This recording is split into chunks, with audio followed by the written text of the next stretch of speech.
दोस्तों, आज जो कहानी हम लेकर आए हैं वो कॉमेडी भी है, कंफ्यूजन भी है और दिल से जुड़ी एक प्यारी सी फैमिली वाली फील भी। जब प्यार हो जाए लेकिन उसे संभलने के बजाय तुम उसे छोड़ दो, तब तकदीर फिर से एक गेम खेलता है। और जब वो तकदीर का गेम सन ऑफ सरदार 2 के फॉर्म में ना आए तो समझ जाओ सरदार आ गया है ढोल नगदे के साथ।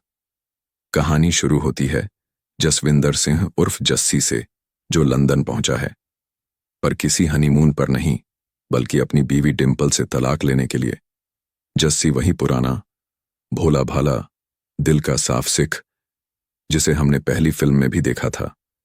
वो अब चाहता है कि डिंपल से सारे रिश्ते खत्म कर दें, पर जिंदगी में फिर से एक नए सफर की तैयारी भी कर रहा है।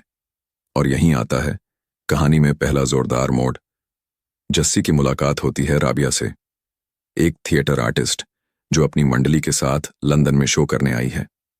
राबिया के साथ हैं गुल, चुलबुला, इमोशनल और हार, वक्त रेडी टू क्राई बंदा महविश, काल्म एंड कंपोज्ड और सबसे प्यारी सबा, जो सीक्रेटली गोगी नाम के लड़के से प्यार करती है।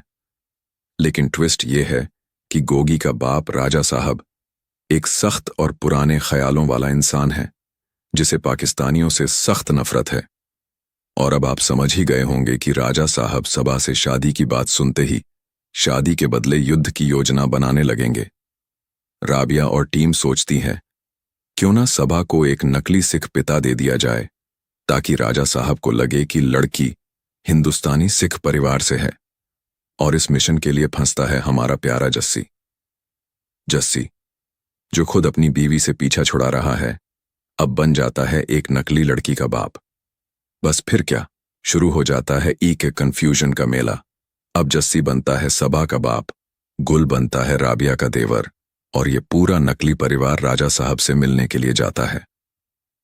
राजा साहब शुरू में बहुत गुस्से में होते हैं, लेकिन जस्सी की मजाकिया बातों और सिख अंदाज से वो सॉफ्ट होते जाते हैं। बीच बीच में कई फनी सीन्स आते हैं। जस्सी और गुल का बॉर्डर क्रॉस करके वापस आना, डिंपल और जस्सी की टकराव भरी मुलाकात, जस्सी का एक्सीडेंटली सैब कुछ स्पिल कर देना, एक बारात जो बॉर्डर के दोनों तरफ कंफ्यूज हो जाती है, और इन सब मजाकों के बीच राबिया और जस्सी के बीच एक सॉफ्ट कनेक्शन भी बनने लगता है। कहानी का सबसे इमोशनल मोड़ तब आता है जब जस्सी अपनी एक्स वाइफ डिंपल को एक खतरे से बचाता है। डिंपल उस वक्त अकेली होती है और उसे किसी की जरूरत होती है। जस्सी बिना कुछ सोचे उस तक पहुंचता है।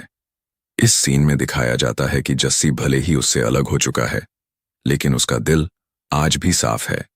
राबिया ये सब देखती है और धीरे धीरे उसे एहसास होता है जसविंदर सिर्फ एक फनी सरदार नहीं, एक सच्चा इंसान भी है। जब राजा साहब को सब सच्चाई पता चलती है कि ये सब झूठ बोलकर शादी करवाई जा रही है, तो वो गुस्से से आग बबूला हो जाते हैं। लेकिन जस्सी एक इमोशनल स्पीच देता है जिसमें वो राजा साहब को समझाता है कि अगर आपके बेटे को किसी लड़की से प्यार है तो आपको सिर्फ उसकी जात नहीं, उसका दिल देखना चाहिए। प्यार सरहदों से नहीं डरता साहब। ये सुनकर राजा साहब का दिल पिघल जाता है। गोगी और सबा की शादी होती है। राबिया और जस्सी एक दूसरे को दिल से कबूल करते हैं और पूरी फिल्म खत्म होती है एक बड़े पंजाबी गाने के साथ, फुल ऑन धमाल। सन ऑफ सरदार 2 एक ऐसी फिल्म है जहां लॉजिक कम और इमोशंस ज्यादा है, जहां ड्रामा कॉमेडी के साथ मिक्स होता है, जहां एक सरदार सिर्फ हंसाता नहीं बल्कि दिल भी जीत लेता है।